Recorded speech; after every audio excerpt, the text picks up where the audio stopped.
오늘도 100권의 고전 읽기를 찾아주셔서 진심으로 감사드립니다. The book we're diving into today is Antoine de Saint-Exupéry's The Little Prince. Now, this is a book that most of us probably read at least once when we were kids, but it's one of those special stories where you only really grasp its true meaning once you've grown up. So let's journey together into this timeless, magical tale. Okay, before we get into the story itself, let's just imagine something for a moment. What if you could sit down and have a conversation with your younger self? What would you talk about? Would you share a forgotten dream, or maybe just a simple truth about the world? I want you to hold on to that thought, because that very question is right at the heart of why this book is so incredibly powerful. So first up, let's get one thing straight about what this story really is. On the surface, The Little Prince looks like a children's book, but in so many ways, its true audience is the adults who may have forgotten what it was like to be a child. Published way back in 1943, this book became a global phenomenon, translated into over 300 languages. It's a classic we all think we know. But the real magic of this book, it's that its deepest meanings only really reveal themselves when we come back to it with a bit of life experience. What read like a simple adventure story in our childhood becomes a profound philosophical journey when we're adults. This assessment just perfectly captures the dual nature of the book, doesn't it? It's not just a story about a little boy and his rose. It's a poetic guide to understanding life's biggest questions. Questions about love, loss, responsibility, and what truly matters. It's a profound message hidden inside the gentle disguise of a fairy tale. So, how did Saint-Exupéry manage to tackle these huge themes in such a simple and accessible way? Well, the secret lies in the book's brilliant structure. He uses a technique called a frame narrative. Think of it like a picture in a frame. The outer story, the frame, is about a pilot who has crash-landed in the desert.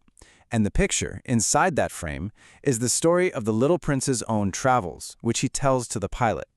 This is where the genius of the book lies. It lets us see complex philosophy through the innocent eyes of a child, making everything feel simple and wonderfully mythic. This shows brilliantly how that structure works. First, the little prince has his own experiences on different planets. Then, he recounts those experiences to the pilot. And finally, the pilot, our narrator, tells that story to us, the readers. This layered approach lets us relate to the pilot's adult perspective, while at the same time getting completely lost in the wondrous and sometimes baffling world of the little prince. Now let's get to the heart of the little prince's journey. His travels really serve as a powerful critique of the world of grown-ups and all the things we forget as we get older. This line from the pilot, right at the beginning, sets the theme perfectly. The book constantly questions the things that adults consider to be matters of consequence, things like numbers, ownership, and rules. It asks us if, in our quest to be serious, we've lost sight of what's essentially important. This is one of the most powerful examples. The little prince meets a businessman who claims he owns the stars because he counts them. But what does that ownership even mean? He is useless to the stars. The little prince, on the other hand, doesn't own his flower or his volcanoes. He cares for them. He is useful to them. So the big question here is, does value come from possession, or does it come from relationships and responsibility? This quote from Saint-Exupéry himself is like the philosophical anchor for the entire book. It's a direct declaration that the most valuable things we can ever have aren't material possessions, but the connections we forge with one another. And that leads us to the book's most famous and enduring message, the idea that true understanding doesn't come from the eyes, but from the heart.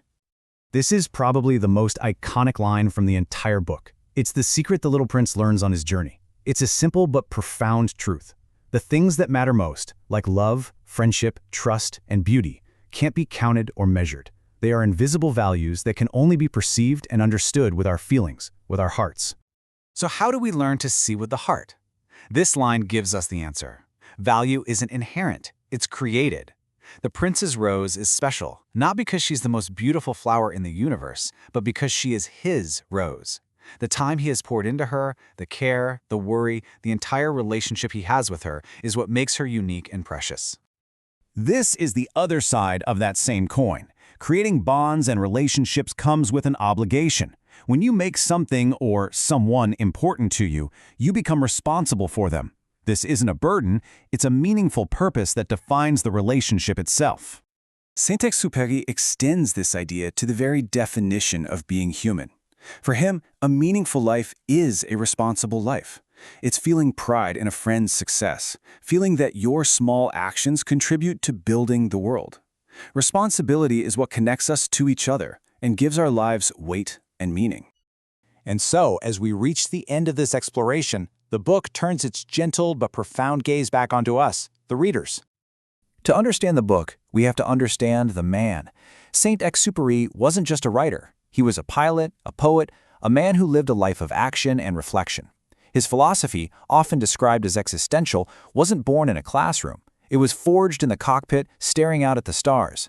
It's about how our actions, our commitments, and our relationships actively create who we are. You couldn't find a more powerful sentence to summarize his worldview.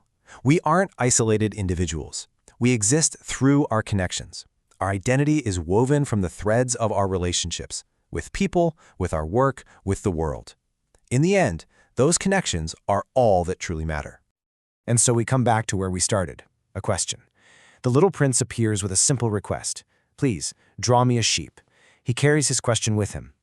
This final slide asks us, what is our question? As we live our own important, grown-up lives, are we still curious? Are we still searching for what is essential? If that little boy from a faraway star were to appear before you today, what would you ask him about your own life? 다음에도 유익한 고전으로 여러분을 찾아뵙겠습니다. 다음에 다시 만나요. 안녕!